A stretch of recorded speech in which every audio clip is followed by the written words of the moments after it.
Hello दोस्तों, good morning. आइए दोस्तों, आज हम क्या करते हैं, इंटीग्रेशन बाय सब्स्टिट्यूशन।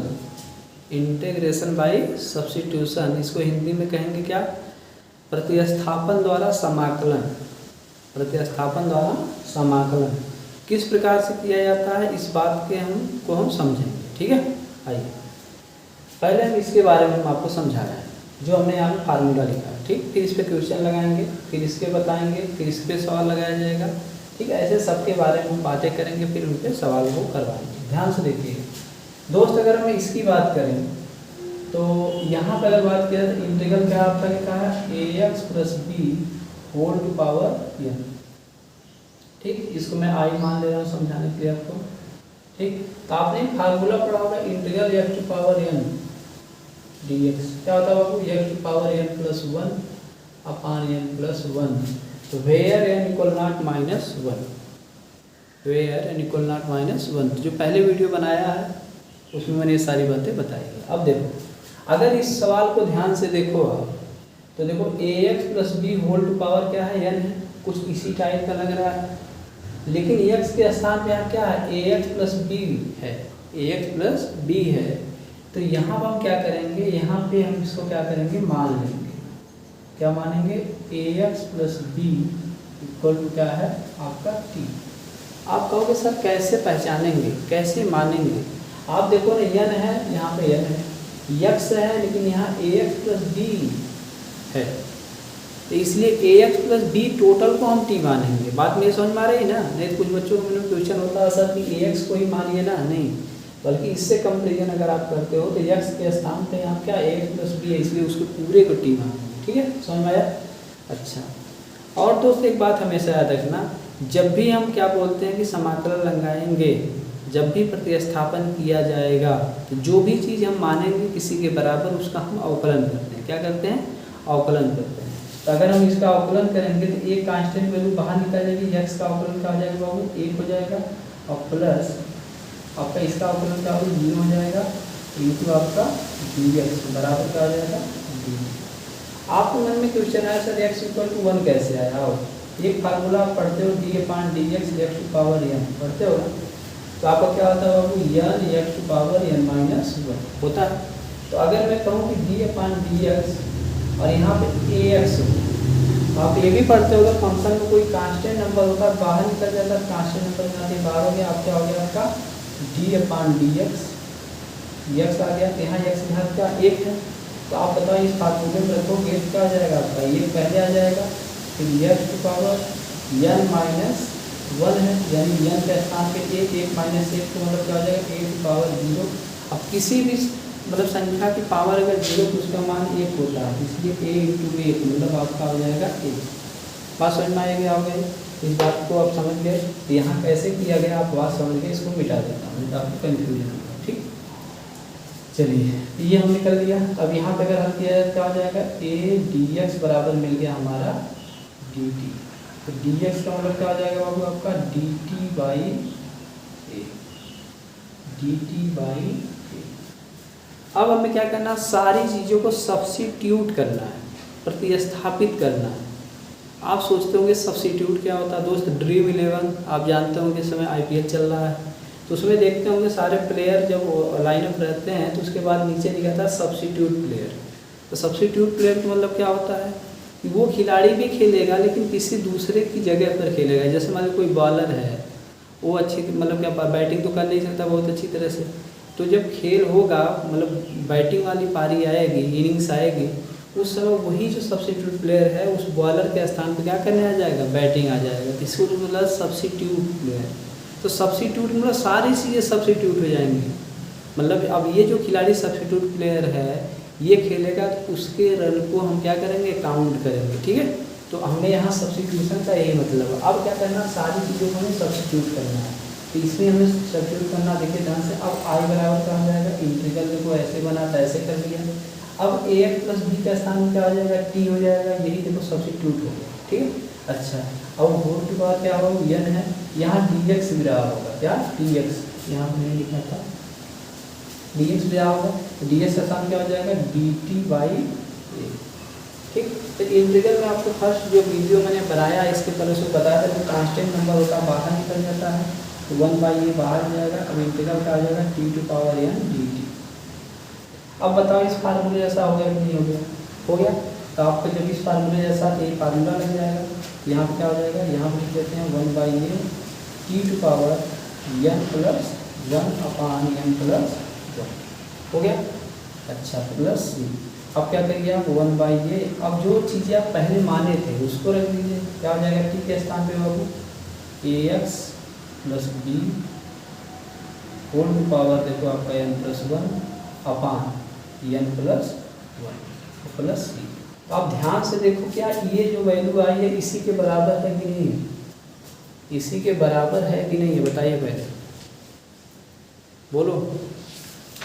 ठीक, चलिए।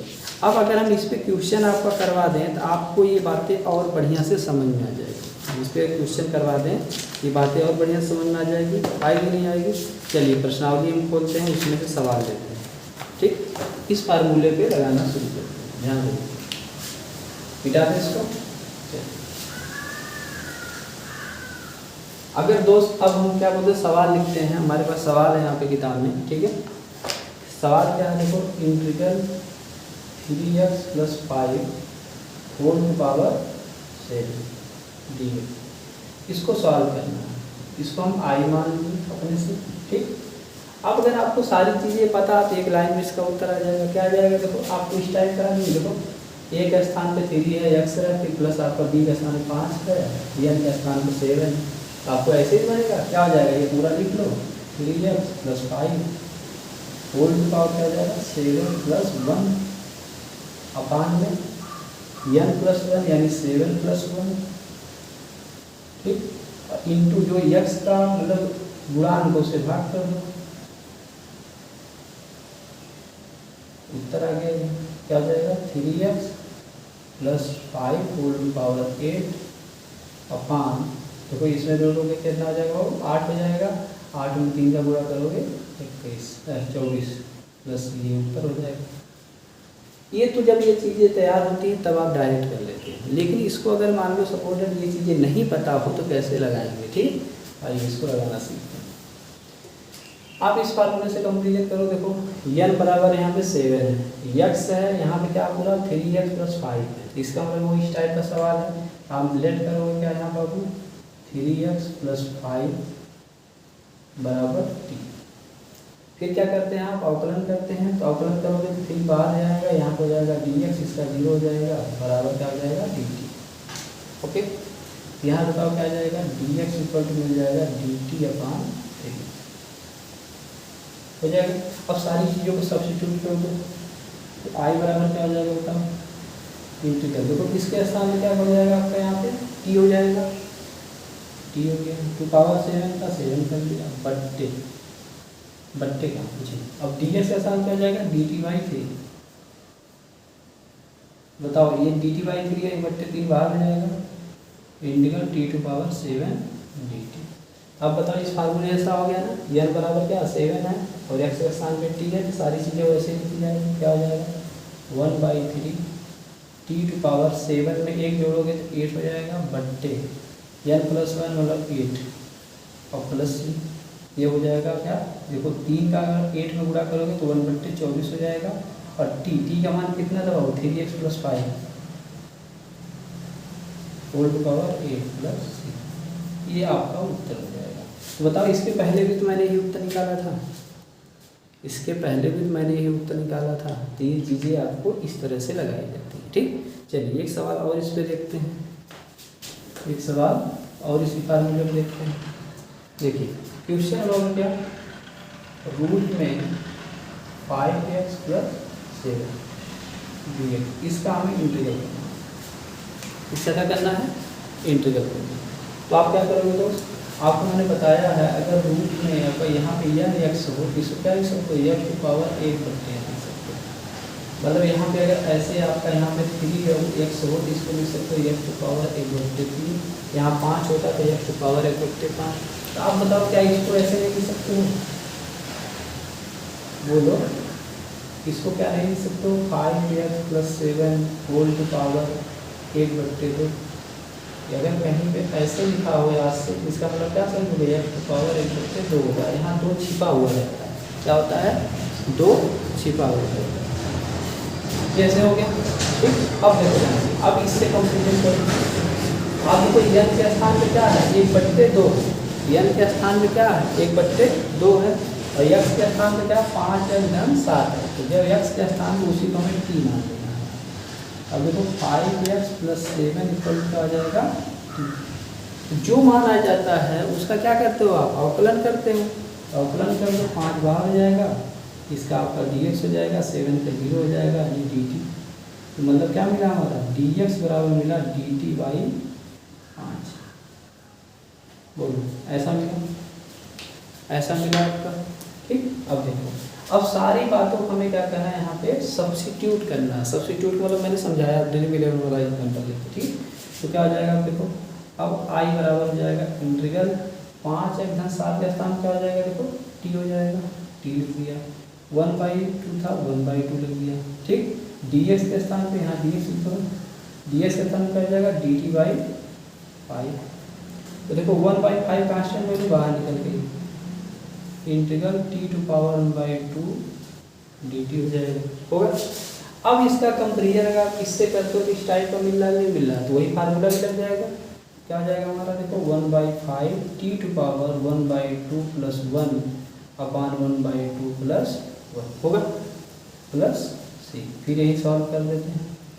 तो आप मुझे बताओ, यहाँ पे 1/5 और t⁴ 1/2 जोड़ना सिखाया जाए करो। हमने कहा था 1 में 2 को जोड़ोगे 3, तो t⁴ हो जाएगा 3/2 और नीचे हो जाएगा 3/2। अब इसको सॉल्व करोगे, ये बताओ क्या हो जाएगा? ऊपर हो जाएगा यानी 2/15 और t⁴ 3/2 + c। यहाँ भी c, यहाँ भी c। ठीक। अच्छा, इसी चीज़ में t का मान रख दीजिए 2/15 दिख नहीं रहा होगा आप लोग ना, ऊपर लिख देते हैं यहाँ। तो ये बातें मैं यहाँ लिखता हूँ। क्या हो गया आपका? यहाँ बचा लेगा ये वाली चीज़ 2/15 t⁴ 3/2। t का मान कितना? देखो t का मान क्या माने थे? 5x + 7 माने थे ना। पावर कितनी है यहाँ पे? 3/2 और प्लस c। यही आपका उत्तर हो जाएगा, यही आपका उत्तर हो जाएगा। अब इसी सवाल को अब जब आप सब लगाना जान गए, सब्स्टिट्यूशन कैसे होता है, तो डायरेक्ट लगा सकते हो यार, फालतू को सोचना नहीं। मिटा दें इसको और देखते हैं डायरेक्ट कैसे करते हैं। देखो क्या करना, कुछ नहीं करना, बराबर लिखते हैं ऐसे। ठीक है। देख रहे हो 1/2 है, यहाँ पे आपका कुछ इस टाइप का है। तो अब क्या करना, पूरा ये लिख लो 5x + 7 टू पावर 1/2 + 1 अपान 1/2 + 1 और x के गुणांक से भाग कर दो, 5 नहीं हो जाएगा? बोलो, हो गया। अब देखो इसी को हल कर दोगे यहाँ पे। तो अभी बताया मैंने कि 1 में अगर जोड़ना हो 1/2 तो 1 में 2 को जोड़ दो, 3 हो जाएगा, यानी 5x + 7 होल टू पावर क्या हो जाएगा? 3/2 अपान 5/, यहाँ भी हो जाएगा 2/, देखो 2 1 3 3/2।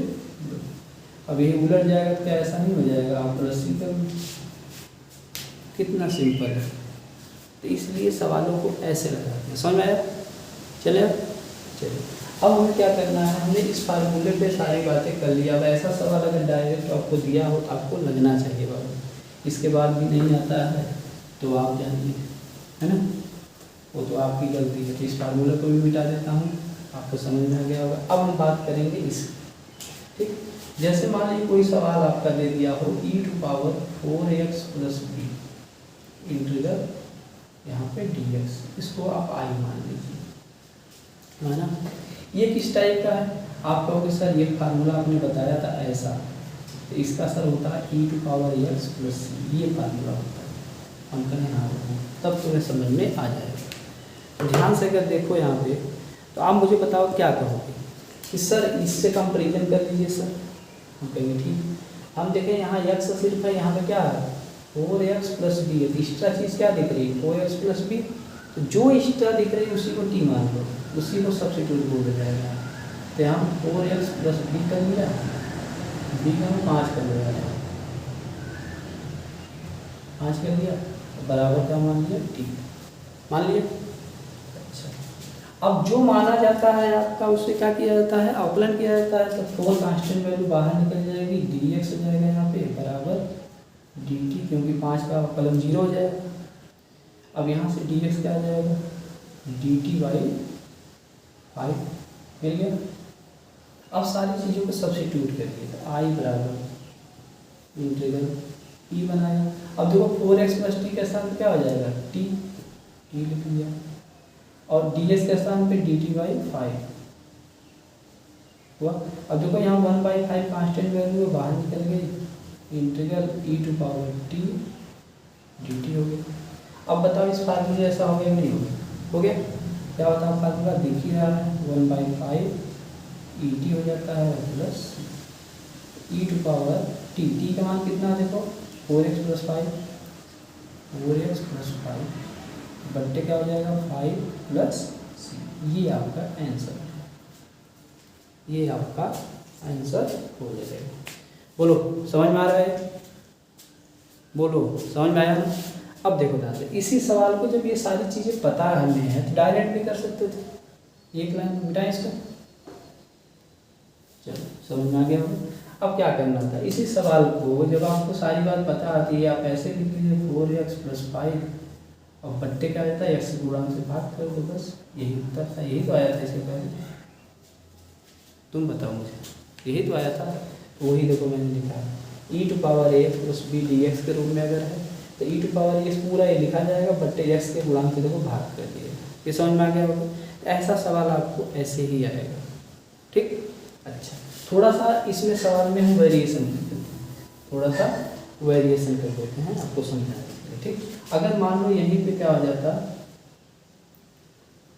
यहीं पे सवाल होता क्या, ये समझ में आ गया आपको, पहले बताओ समझ में आ गया।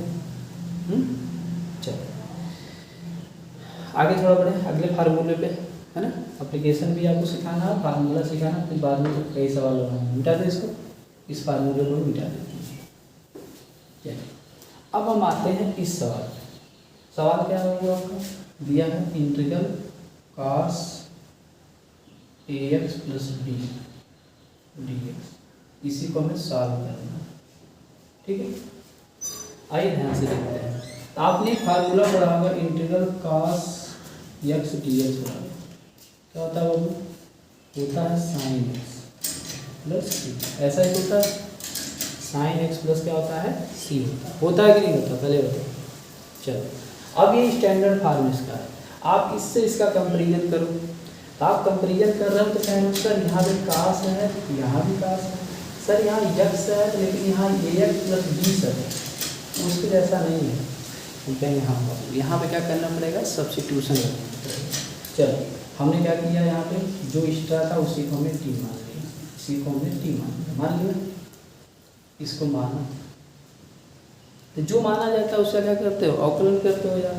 ये कांस्टेंट वैल्यू बाहर, dx b का अवकलन 0, यहाँ हो जाएगा dt। मेरे बताओ dx बराबर क्या है, dt बाई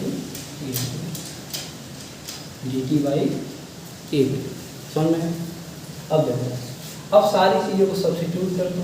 अब बताओ i बराबर क्या हो जाएगा, integral cos ax plus b बराबर क्या है, t है। देखो ax प्लस b बराबर क्या है, t रख दिया। dx बराबर क्या है, dt बाई ए, तो यहाँ पे इंटू dt बाई ये हो जाएगा, ठीक है। तो 1 का हो जाएगा a इंटीग्रल cos t, तो 1/a हो गया। अब देखो ये cos t इस रूप का हो गया कि नहीं हो गया, बोलो क्या होता है, sin x होता है, यहाँ cos t है तो sin t नहीं होगा, यहाँ पे sin t हो गया प्लस c लिखो, तब ये जाएगा 1/a sin t की वैल्यू कितनी बताओ, ax प्लस b है, यहाँ पे लिखो ax प्लस b और प्लस c, बोलो होगा। आप ध्यान से देखो, इसी को जब सॉल्व किया गया यहाँ पे, यहाँ मैं डायरेक्ट जब लिखा है क्या, sin ax plus b upon a लिखा, ये फार्मूला है। तो याद से याद रखो कि अगर cos ax plus b dx अगर दिया तो sin ax प्लस b वैसे लिख दिया जाएगा, लेकिन x के गुणांक से देखो हमने भाग कर दिया, तो वही तो आया हल करने पे। तो यही याद रखा जाता है कि हमें इसका cos, जैसे स्टैंडर्ड भाग का sin ax होता है, इसके x को गुणांक से हम भाग कर देते हैं। तो जैसे हम सवाल लेते हैं आपको बताते हैं, इसको मिटा दें। चलो ध्यान से देखिएगा। अगर बाबू मैं सवाल दूँ आपको कि इंटीग्रल cos 3x + 2 dx, बोलो ऐसा सवाल मैं अगर आपको दे दूँ और कहूँ कि लगाओ, तो आप बताओ क्या करो। आप कहोगे सर यहाँ पे लेट कर लीजिए क्योंकि इससे कंपेरिजन कर रहे हैं सर, तो ऐसा हो रहा है तो 3x + 2 = t मानो। हल करोगे 3dx बराबर आपको क्या हो जाएगा, dt हो जाएगा क्योंकि 2 का अपोजिट 0 हो जाएगा। ठीक है, अच्छा तो dx बराबर क्या आ जाएगा, dt/3। बोलो होगा। अब सारी चीज़ों को सब्स्टिट्यूट करना होता है सर, आपने बताया है। तो cos 3x + 2 के स्थान में क्या हो जाएगा, तो t dx के स्थान में क्या हो जाएगा, इंटू dt/3 हो जाएगा। इसे हल करो, 1/3 बाहर हो जाएगा, इंटीग्रल हो गया था cos t dt। अब इससे कंपेरिजन अगर इससे करते हो, देखो cos t है, यहाँ पे x है, dx है, यहाँ dt, तो ऐसे ही फार्मूला बनेगा। तो आपका क्या हो जाएगा, 1/3 आपका था, इसका हो जाएगा sin t + c हो जाएगा 1/3 sin t का मान कितना है, 3x + 2 बोलो समझ में आया। इसी सवाल को अगर आप चाहते तो ये भी इतना नहीं हल करना पड़ता, क्योंकि आपके पास पता फार्मूला कैसे होता है, यूज किया जाता है। आपको क्या करना है, इसे बराबर लिख साइन का से क्या होता है, साइन हो जाता है, तो साइन क्या हो जाएगा आपका 3x + 2 और x का जो गुणांक कितना है 3, x का गुणांक 3 से भाग कर दो, यही उत्तर, यही तो आया था अभी हल करने में। बोलो सवाल बहुत कठिन है, नहीं कठिन सवाल नहीं, ठीक। चलो आओ थोड़ा सा उलझाने वाला सवाल लेते हैं। क्या कहते हैं, थोड़ा उलझाने वाला सवाल लेते हैं। जैसे आपकी किताब में सवाल होगा ये प्रश्नावली में, इंटीग्रल क्या है, इंटीग्रल sin² 2x + 5 dx, ये तो है, ये देख लो, ये सवाल है, इसको हमें सॉल्व करना है।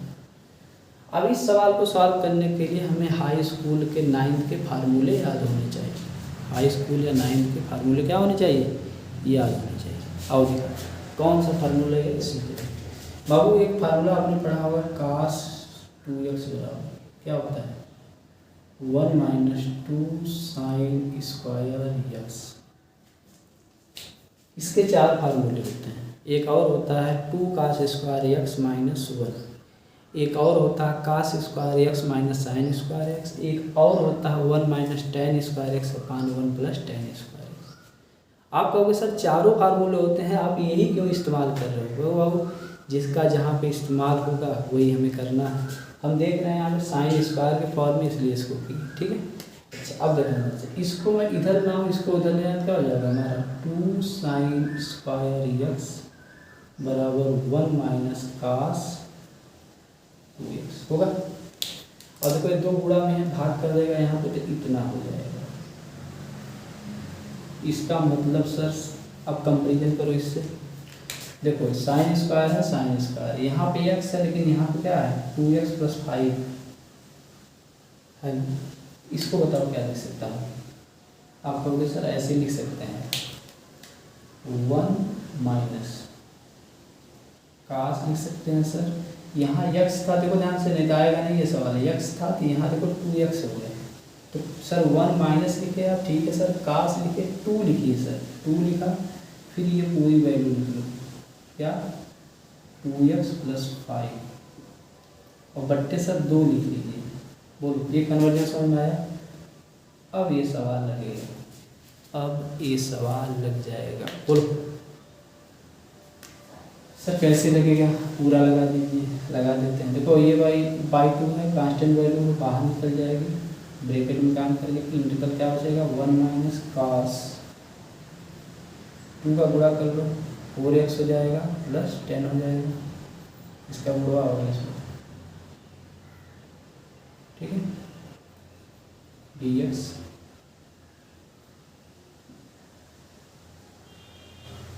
ऐसे भी देना थोड़ा देखने में अच्छा लगेगा। ठीक हो गया। अब बताइए तो 1/2 बाहर ही है। अब देखो इंटीग्रल अगर 1 dx करोगे तो ये ऐसे हो जाएगा, अभी तो तोड़ोगे तो इंटीग्रल हो जाएगा cos 4x + 10 dx, ऐसे ही लिखो। अब बताओ क्या आ जाएगा तो 1/2। देखो इंटीग्रल 1 dx का x होता है, कैसे होता है पिछले वीडियो में बताया, देख लो जाके। x हो जाएगा माइनस। अब देखो इंटीग्रल cos 4x + 10, बताओ इसी फार्मूले के रूप का आ गया कि नहीं? क्या हो जाएगा यहाँ पे साइन लिखोगे 4x + 10 और बट्टे x का गुणांक क्या है 4, 4 से भाग कर दो, बस समझ में। प्लस इतना छोड़ोगे तब भी सही है, और हल करना चाहते हो तो यहाँ 4x हो जाएगा, बट्टे यहाँ पे 8 हो जाएगा, मतलब ये बट्टे 8 4x माइनस लिख सकते हो साइन 4x + 10 प्लस c, बात समझ में आई? हाँ, इस तरह से सवालों को लगाया जाता है। तो ये बात समझ में आई, ये सवाल बहुत अच्छा है। कैसे कंपेरिजन करना पड़ा इस चीज़ को मैंने बताया आपको, और एक चीज़ इसके फार्मूले के बारे में मैंने बोला। ठीक है, आगे बढ़े। चलिए इसको मिटा देते हैं। अब दोस्त हम क्या करते हैं, इस फार्मूले का एप्लीकेशन भी सिखा दिया तो इसको भी मिटा देते हैं।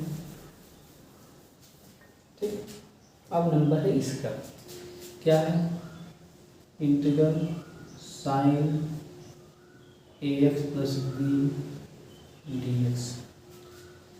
अच्छा एक बात बताओ, अगर मैं डायरेक्ट बोल दूँ तो कोई दिक्कत होगी? है कहोगे नहीं सर, अब सर हमको आने लगा, साइन होगा यहाँ माइनस होता होगा। ठीक है, साइन x dx का क्या होता है माइनस cos x होता है और प्लस c, ये तो था समाकलन। इंटीग्रल साइन x dx से क्या होता है माइनस cos x + c होता है। ठीक है, अब देखो इससे कंपेरिजन करो, लेक्चर सुन लो। आप क्या करोगे, देखो साइन है, साइन है सर x है, लेकिन यहाँ सर x + b है तो इतना बराबर t मान लेना।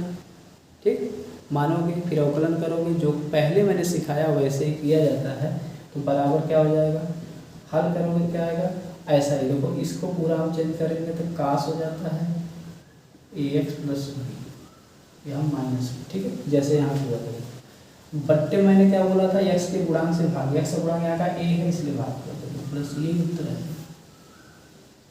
डिटेल्स लगाना चाहते हो x + b बराबर t मानो, उसका अवकलन करो, फिर सारी चीज़ें सब्स्टिट्यूट करो, उसमें भी आ जाएगा।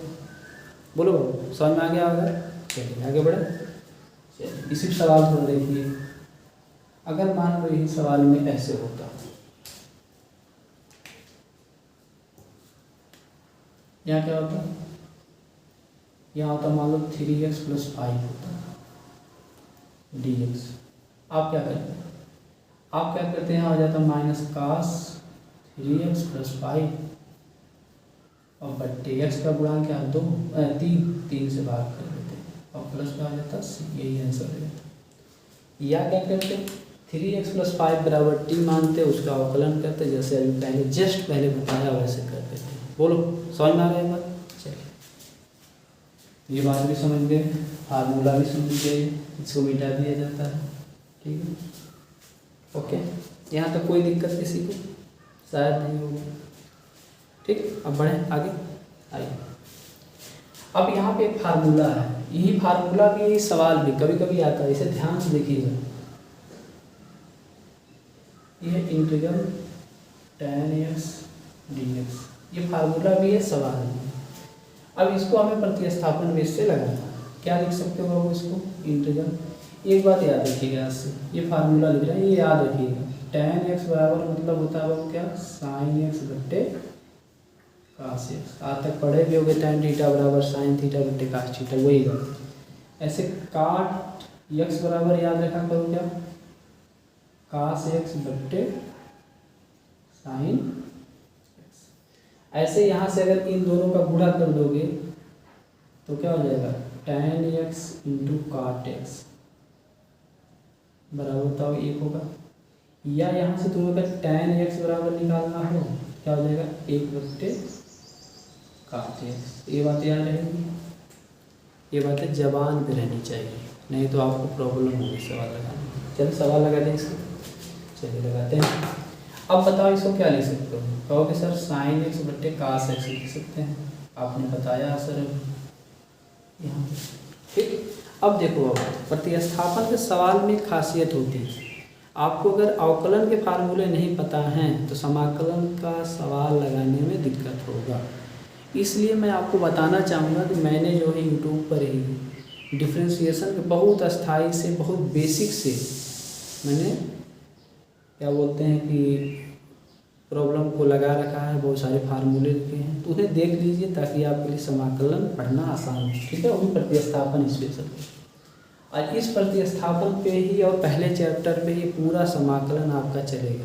ठीक है, अगर पास होना चाहते हो तो ये चैप्टर और इसके पहले जो वीडियो मैंने समाकलन बनाया वो प्लस अवकलन पढ़ लो, आपको आ जाएगा। चलिए, अब हम देख रहे हैं बाबू नीचे का कास एक्स है, और कास एक्स का सब अवकलन जो होता है, जो माना जाता है उसका अवकलन किया जाता है। तो यहाँ पर अगर हम माने लेट कास एक्स बराबर टी, तो कास एक्स बराबर टी मानोगे तो अवकलन किया जाता है, बताया मैंने। तो कास एक्स का अवकलन क्या होता है, minus sine x D X बराबर था डी टी होगा ना। अरे भाई डी अपान डी एक्स कास एक्स बराबर क्या होता है, माइनस साइन एक्स नहीं होता, अवकलन, समाकलन नहीं कह रहे। तो बताओ अब सब्स्टिट्यूशन करना है, तो बताओ माइनस तो यहाँ है नहीं, यहाँ पे आप लिखोगे क्या, साइन एक्स डी एक्स बराबर माइनस डी टी लिख सकते हो, लिख सकते हो, बोलो। अब सारी चीज़ों को सब्स्टिट्यूट करिए, क्या करिए, सब्स्टिट्यूट करिए। तो आई बराबर क्या हो जाएगा, इंटीग्रल, आप देखो ध्यान से, साइन एक्स डी एक्स के स्थान पे क्या हो जाएगा, माइनस डी टी, तो माइनस डी टी लिख दिया, बट्टे कास एक्स के स्थान पे क्या हो जाएगा, टी बट्टे टी हो गया। तो माइनस देखो बाहर हो जाएगा, इंटीग्रल एक बट्टे क्या हो जाएगा, टी डी टी। अच्छा, अब एक फार्मूला और है, क्या, एक फार्मूला और आएगा, यहाँ लिख देना, इंटीग्रल 1/x dx पढ़ा होगा आप लोगों ने, क्या होता है बाबू, log x प्लस सी होता है, log x प्लस सी होता है। तो आप बताइए यहाँ से क्या हो जाएगा, माइनस log t होगा और प्लस सी। तो यहाँ से बताओ क्या हो जाएगा, माइनस log t का मान क्या है बताओ, कास एक्स का ना, तो t के स्थान पर रख दीजिए, कास एक्स प्लस सी। तो आप बताओ ये फार्मूला पता चलो, पहला वाला बोलो, पता चला। तो यहाँ तक छोड़ दोगे तब भी सही है, लेकिन ये अगर दिया हो उत्तर में ये भी फार्मूला उसी का, तो कैसे आता है उसको देखिए, इसको ऊपर से मिटा सकते हैं। तो आप बताओ यहाँ से आई बराबर क्या आया, आप कहोगे सर आया है minus log cos x plus C. ठीक, अच्छा, अब देखो log की एक प्रॉपर्टी होगी, इसको मिटा देते हैं। ठीक है, अब log की एक प्रॉपर्टियाँ होती हैं, आपको मैंने पढ़ाया है इस बात को कि बाबू अगर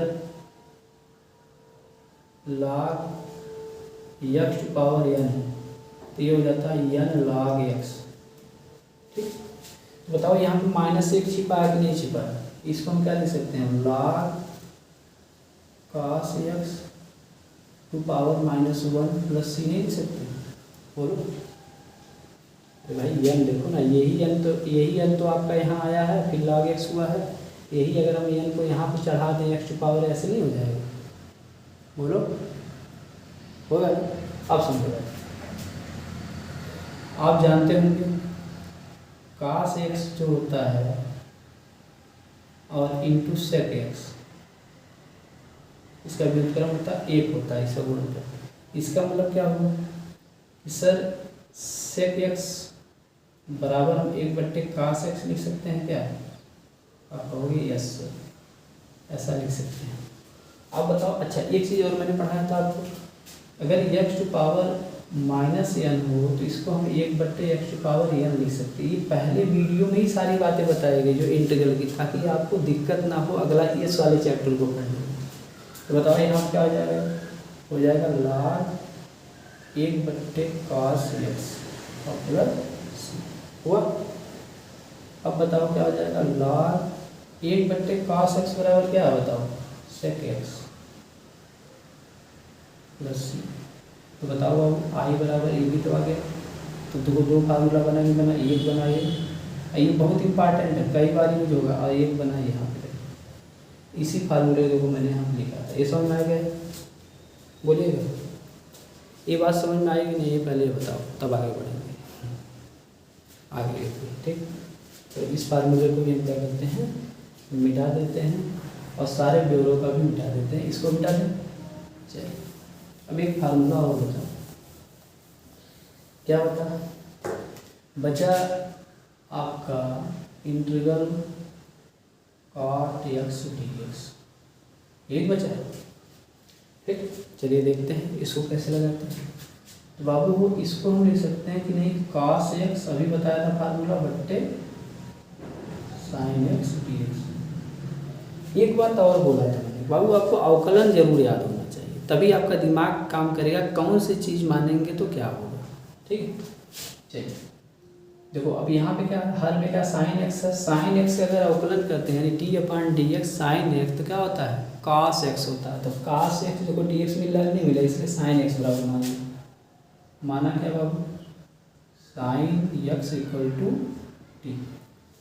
साइन एक्स क्या होता है, cos X D X equal to D T. देखो cos एक्स डी एक्स का स्थान क्या रखा जाएगा, डी टी सब्सिट्यूट करना है, और साइन एक्स का स्थान क्या करना है, टी। तो आई बराबर अब क्या बन गया है, इसके स्थान पे क्या करना है, डी टी बट्टे साइन एक्स का स्थान क्या करना है, बट्टे टी। देखो फिर ये फार्मूला आपका लग गया, ये वाला देखो, इंटीग्रल 1 माइनस एक्स, यहाँ भी आपका ऐसे है, तो आ जाएगा यहाँ पे log टी प्लस सी। अब ये क्या हो जाएगा, log टी का मान क्या है, साइन एक्स है प्लस सी है कि नहीं, समझ में आया आपको? बोलिए, तो ये फार्मूला समझ में आ गया आपको? तो इस तरह से ये सारी चीज़ें अगर आपको समझ में आती है तो आपका सवाल आसान होता है। ठीक, इसी कड़ी में थोड़ा और सवाल हम अपने से लेते हैं और दिखाते हैं प्रतिस्थापन में अवकलन क्यों ज़्यादा इम्पॉर्टेंट है, क्यों सारी चीज़ें याद रहेंगी अवकलन की तो आपको आसान होगा। ठीक, जैसे सवाल है I equal to integral E to power tan inverse X upon 1 plus देखो बाबू एक्स स्क्वायर डी एक्स। ठीक, आप देख रहे हैं ऐसे। अब आपके माइंड में क्या क्या याद आना चाहिए, आपके माइंड में याद आना चाहिए कि E to power X D X बराबर क्या होता है, ई एक्स प्लस सी होता है सर, ये बात आनी चाहिए। ठीक, अच्छा आपके मन में ये आना चाहिए इस सवाल को लगाने के लिए कि tan इनवर्स एक्स का अवकलन आपका 1/1 प्लस एक्स स्क्वायर होता है, ये भी याद होना चाहिए। आना चाहिए नहीं आना चाहिए? अब इसको अगर देखोगे तब बताओ किसको टी मानोगे, क्या 1/x स्क्वायर को मानोगे यार? नहीं, क्योंकि आप जानते हो D upon D x tan inverse बराबर रहता है 1/1 प्लस एक्स स्क्वायर। अच्छा सबसे बड़ी बात यह है कि कब कैसे पहचानोगे कि यहाँ प्रतिस्थापन होगा, देख के यार, जब अवकलन का फार्मूला याद रहेगा, समाकलन का याद रहेगा, तो देख के पहचान लोगे। ई टू पावर यहाँ पे x होता है, यहाँ पे तब ई एक्स होता है, लेकिन यहाँ एक्स्ट्रा चीज़ें मिल रही है, अगर हम इसका अवकलन करते तो ये मिल जाएगा हमारा, इसलिए हम सोच लेंगे। ठीक है, क्या हो जाएगा, यहाँ लेट करोगे tan इनवर्स एक्स बराबर टी, अवकलन इसका करोगे तो 1/1 प्लस एक्स स्क्वायर हो जाएगा, डी एक्स बराबर डी टी। अब देखो D x upon 1 plus x square को हमें डी टी लिखना है, प्रतिस्थापित करना है, tan इनवर्स जहाँ एक्स है उसके स्थान पे टी करना है। करो, ये ऐसे लिखोगे ई टू पावर इसके स्थान पे T, D x upon 1 plus x square के स्थान पे डी टी।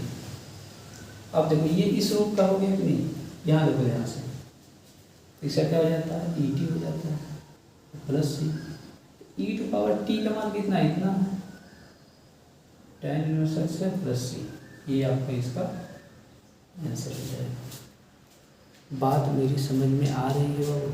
बोलो, बात मेरी समझ में आ रही है? मैं कहना क्या चाहता हूँ, कहना ये चाहता हूँ कि जब अवकलन का फार्मूला याद रहेगा तभी आपका दिमाग काम करेगा किसको टी माने। ये नहीं कि हमेशा हर में माना जाता है, जैसे इसके पहले सवाल लगाया था हर में आपका जैसे tan एक्स लगाया था, लेकिन यहाँ देखो इसको मानना पड़ा है, इसलिए अवकलन भी याद रखना बहुत ज़रूरी है। तो मैंने एक वीडियो बनाया है, उसमें जाके देख लो। ठीक है, और एक क्वेश्चन करते हैं। देखो सवाल दिया है कि आपका इंटीग्रल एक्स का cube upon 1 plus X to power 8 dx। ये है। अब इस सवाल को देखते ही भी आपका माइंड काम करना चाहिए। कैसे काम करना चाहिए देखो, यहाँ घटांग के रूल भी लगेगा। एक्स टू पावर ये पढ़ाया पहले वीडियो में, ऐसे होता है, ये नहीं होता, ये लगेगा। कैसे लगेगा और दिखाते हैं। एक्स का क्यूब बट्टे 1 प्लस, इसे लिख सकते हो X to power 4 to power 2। X to power 8 को नहीं लिख सकते, देखो एक्स टू पावर 8 को क्या लिख सकते हो, X to power 4 to power 2। बतिया तो वही होगी ना इस वाले फार्मूला से। लेकिन आप एक बात फिर क्वेश्चन कर सकते हो, सर एक्स टू पावर 8 को हम ये भी तो लिख सकते हैं, X to power 2 to power 4 लिख सकते हैं। सर सही कह रहे हो, सही कह रहे हो, लेकिन क्या लिखने से क्या फ़ायदा होगा ये भी सोचना है। हम पहले ही सोच लिए एक्स टू पावर 4 अगर मानेंगे तो एक्स टू पावर 4 बराबर टी मानेंगे, उसका अवकलन करेंगे तो 4x क्यूब dx मिल जाएगा। तो बताओ x क्यूब dx मिलेगा नहीं मिलेगा? ये बात सोचना पड़ता है मैथ या सवाल लगाते समय। dx यही मानोगे, ठीक है, एक्स स्क्वायर वाला नहीं। तो अब देखो एक्स टू पावर 4 बराबर टी मानोगे तो अवकलन करोगे तो 4x क्यूब dx बराबर क्या हो जाएगा, dt मिलेगा, dt मिलेगा ना। तो बताओ यहाँ पर एक्स क्यूब dx बराबर मिला dt/4 मिला। अब सारी चीज़ें आप सब्स्टिट्यूट कर दो, ये मिटा देते हैं, ठीक। सब्स्टिट्यूट करो, i बराबर लिखो। अब देखो एक्स क्यूब dx क्या था, dt/4। 1 plus X to power 4 के स्थान पे क्या लिखोगे, टी। क्या हो जाएगा बाबू आपका यहाँ से, इंटीग्रल का साइन 1/, लिखो 1 प्लस एक्स टू पावर 4 के स्थान पे टी, तो टी का स्क्वायर आ जाएगा, इंटू dx के स्थान पे क्या हो जाएगा, एक्स क्यूब dx के स्थान पे आ जाएगा dt/4। तो यहाँ पे 1/4 कांस्टेंट वैल्यू बाहर निकाल लो, इंटीग्रल हो जाएगा 1/1 प्लस टी स्क्वायर dt। अब यहाँ पे एक अलग फार्मूला है।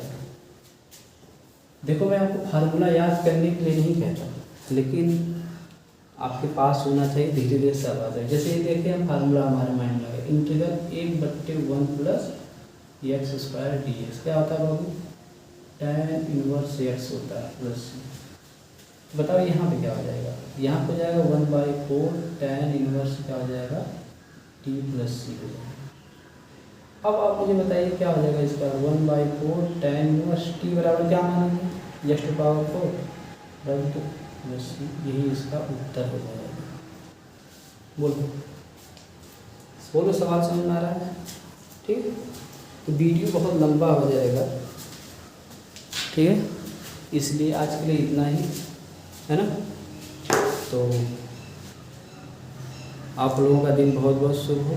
आप लोग इसको चैनल को सब्सक्राइब कर लो, है ना, लाइक कर दिया करो, अगर अच्छा लगे तो कमेंट भी कर दिया करो, है ना। तो थैंक यू।